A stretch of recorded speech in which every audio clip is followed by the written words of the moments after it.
The unknown vessel. The Krillian Empire had maintained order across 17 star systems for over a millennium.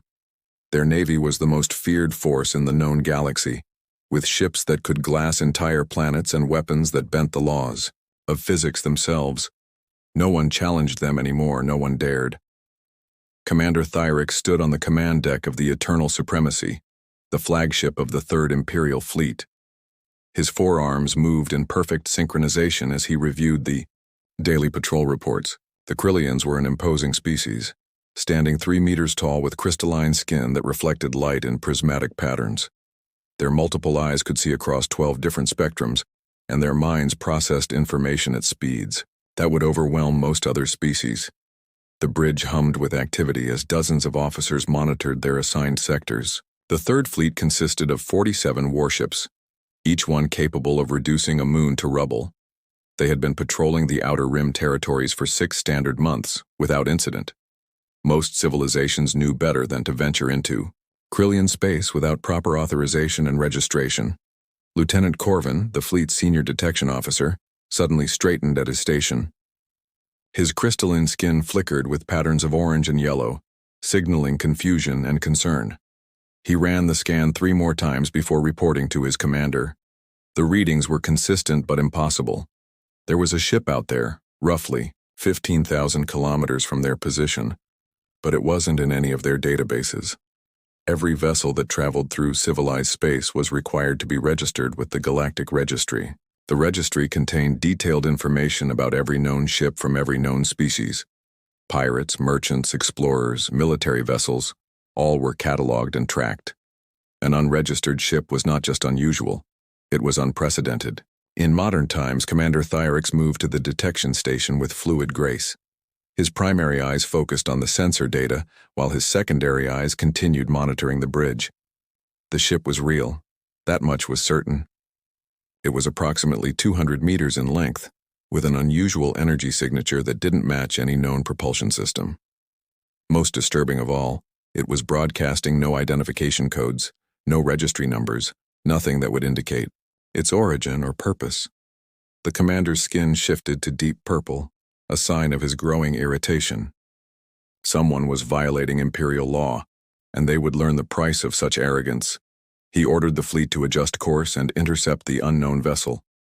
47 warships changed direction in perfect formation, their weapon systems coming online with a symphony of charging capacitors and warming plasma coils. As they approached, the mysterious ship became visible on their long-range visual sensors. It was unlike anything in the Imperial databases. The hull was a dull gray metal, with no visible weapons ports or shield generators. Strange geometric patterns covered its surface, and there were what appeared to be observation windows along its sides. It looked almost primitive compared to the sleek, energy-wrapped vessels of the Krillian fleet. Communications Officer Zelith attempted to establish contact. She broadcast on every known frequency, in every documented language, demanding that the vessel identify itself and prepare to be boarded.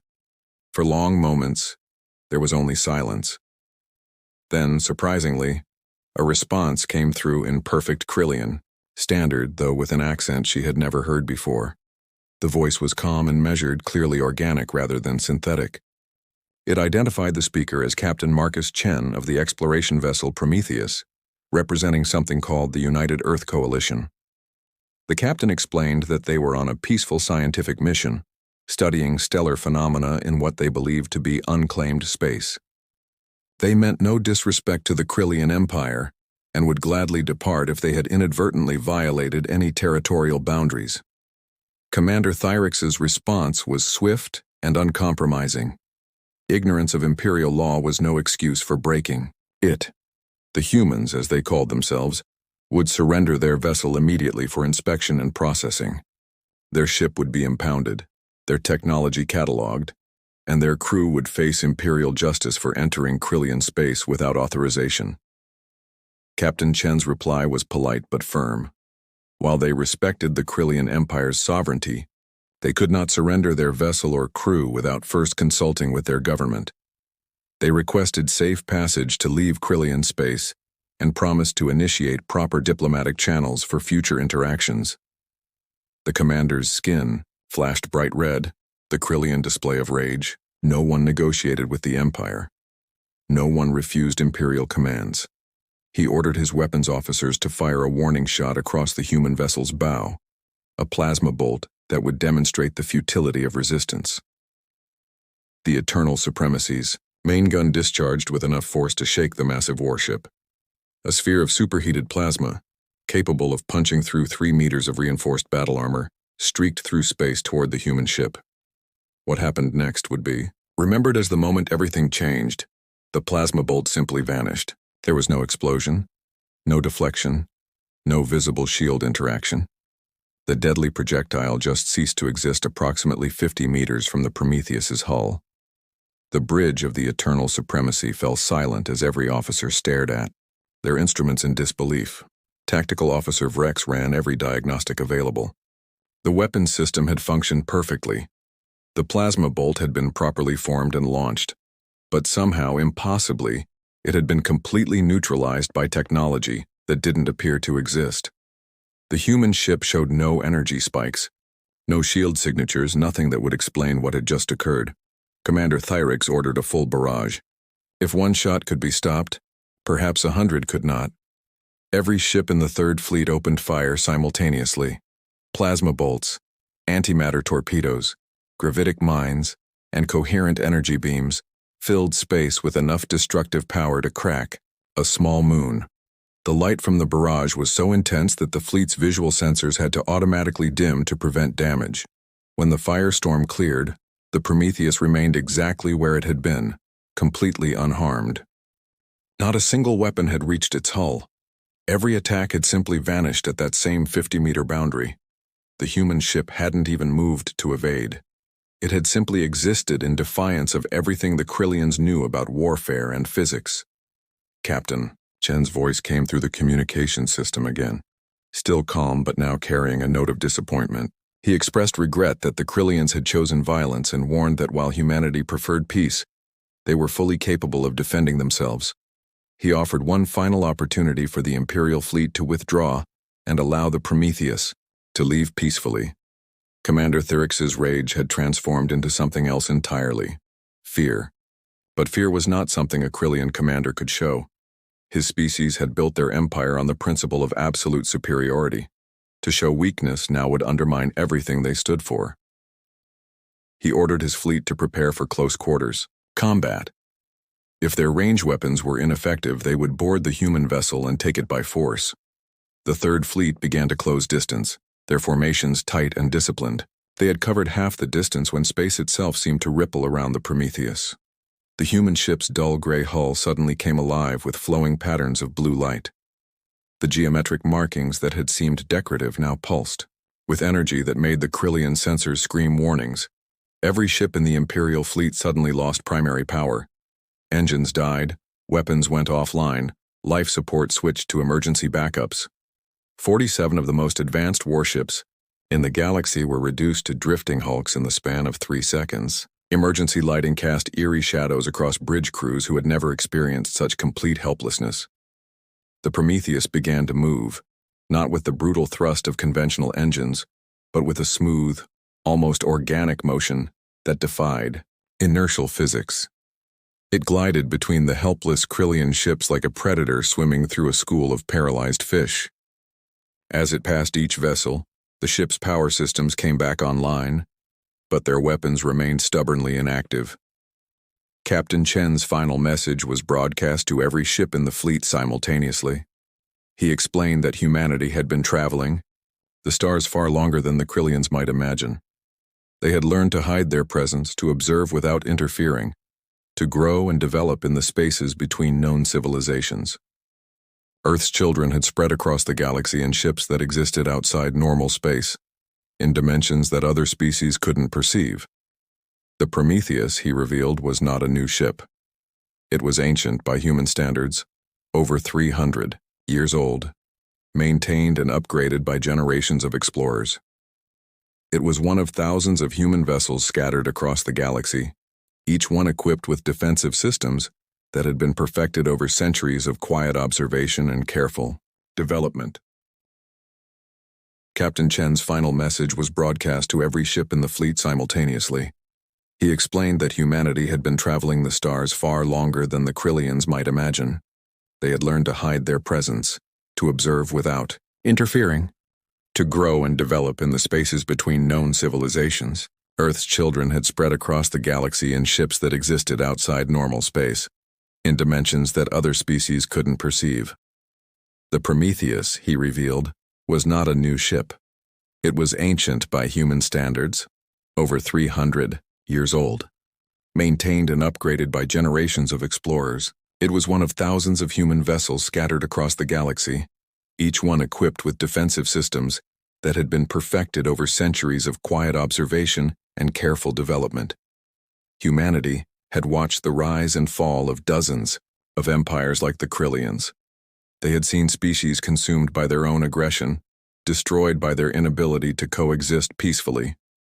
Earth's children had chosen a different path. They explored, they learned, they grew, but they did not conquer. They had no empire because they needed none. Humanity's reckoning, Commander Thyric stood frozen on his bridge as the human captain's words echoed through the communication system. Around him, his officers were frantically trying to restore weapons, control. But every attempt failed. The Prometheus had somehow locked out their offensive systems while leaving everything else operational. It was a display of technical superiority that should have been impossible. The commander's tactical mind was racing through possibilities.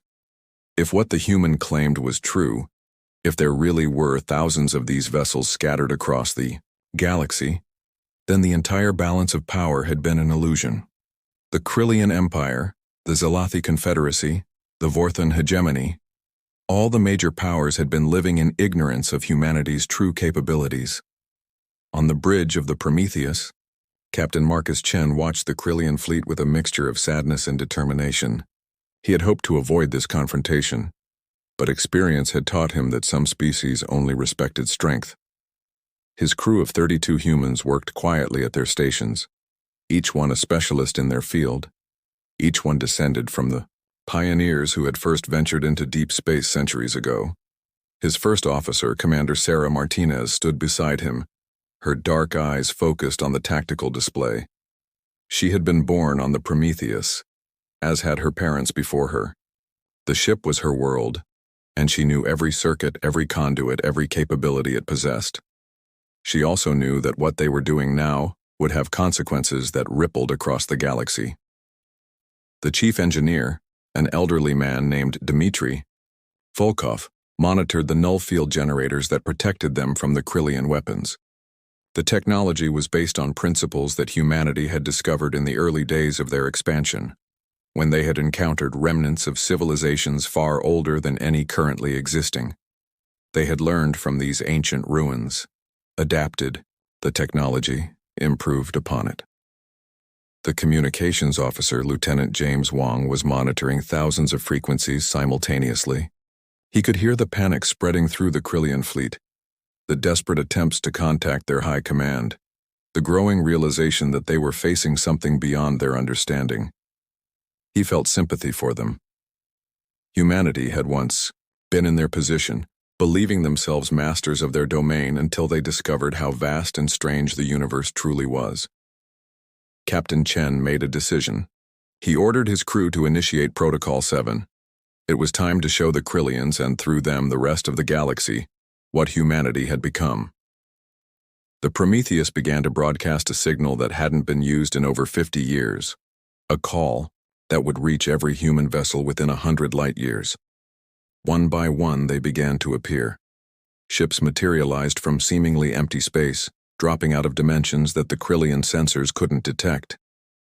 First came the Endeavor, a research vessel even older than the Prometheus. Then the Horizon's Edge, a deep space explorer that had been mapping distant galaxies. The Starling, the New Byzantium, the Cousteau, the Armstrong. Ship after ship appeared until there were over 100 human vessels surrounding the Krillian fleet. Each ship was different, reflecting the diverse cultures and philosophies of Earth's scattered children. Some were sleek and elegant, others blocky and utilitarian. Some were massive city ships that housed thousands of souls. Others were single-person scouts that pushed the boundaries of known space. But all of them shared the same advanced technology, the same capability to neutralize any threat. Commander Thyrix felt his heart sink as he observed the gathering fleet. His 47 warships were now outnumbered and outmatched by an enemy that had appeared from nowhere. But what truly terrified him was the realization that this was probably just a fraction of humanity's true numbers. If they could hide this, many ships, how many more were out there watching unseen? Captain Chen opened a channel to all ships, both human and Krillian. His words were measured and careful, knowing that this moment would define humanity's relationship with the galaxy for generations to come.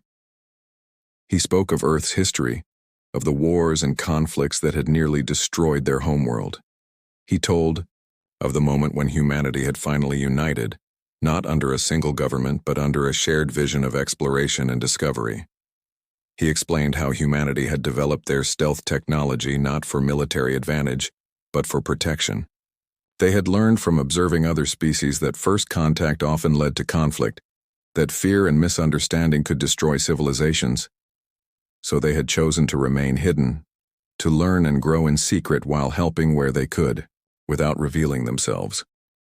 The captain revealed that human ships had prevented numerous disasters over the centuries. They had diverted asteroids that would have destroyed inhabited worlds, contained plague outbreaks before they could spread between systems, and even prevented several wars through careful, anonymous intervention. Humanity had been the galaxy's invisible guardians, asking nothing in return. But now, with their existence revealed, things would have to change. Captain Chen proposed something unprecedented, a new kind of relationship between humanity and the established powers, not as conquerors or subjects, but as equals working toward mutual benefit. Humanity would share some of their technology, their knowledge of ancient civilizations, their maps of unexplored space. In return, they asked only for recognition and respect. The gathered human ships demonstrated their peaceful intentions by simultaneously powering down their defensive fields. They made themselves vulnerable, showing trust in the hope that it would be reciprocated. It was a gamble, but one that Captain Chen believed was necessary. Commander Thyrix faced the most important decision of his career. He could order his fleet to attack now that the human defenses were down, potentially destroying at least some of these mysterious vessels. Or he could accept that the galaxy had fundamentally changed and adapt to this new reality. His officers waited for his command, their crystalline skin flickering with nervous energy. The commander thought of the Empire's long history, of the countless species they had conquered or destroyed. He thought of the resources spent on maintaining their military dominance, the lives lost in endless conflicts. Perhaps there was another way. Perhaps these humans, with their different approach to power, could teach the galaxy something valuable. Slowly, deliberately, Commander Thyrix ordered his weapons to power down completely. It was a gesture of acceptance, if not quite trust. He opened a communication channel to Captain Chen and spoke words that no Krillian commander had ever said to an unknown species before. He invited the human captain to meet face to face, to discuss terms as equals. The meeting took place on neutral ground, in the empty space between the two fleets. A small shuttle from each side met and docked. Captain Chen brought only 2 companions, while Commander Thyrix did the same. The humans were smaller than the Krillians had expected, lacking the imposing physical presence that most dominant species possessed. But there was something in their eyes, a depth of experience and knowledge that commanded respect. The discussion lasted for 6 hours. They talked about territory, about trade, about the sharing of knowledge. Captain Chen revealed that humanity had no interest in claiming systems or building an empire. They wanted only the freedom to explore, to learn, to help where they could. They offered to serve as mediators in conflicts, to share their medical knowledge that could cure diseases affecting dozens of species, to provide star charts of regions thought too dangerous to explore. Commander Thyrix, for his part, had to overcome centuries of Krillian conditioning.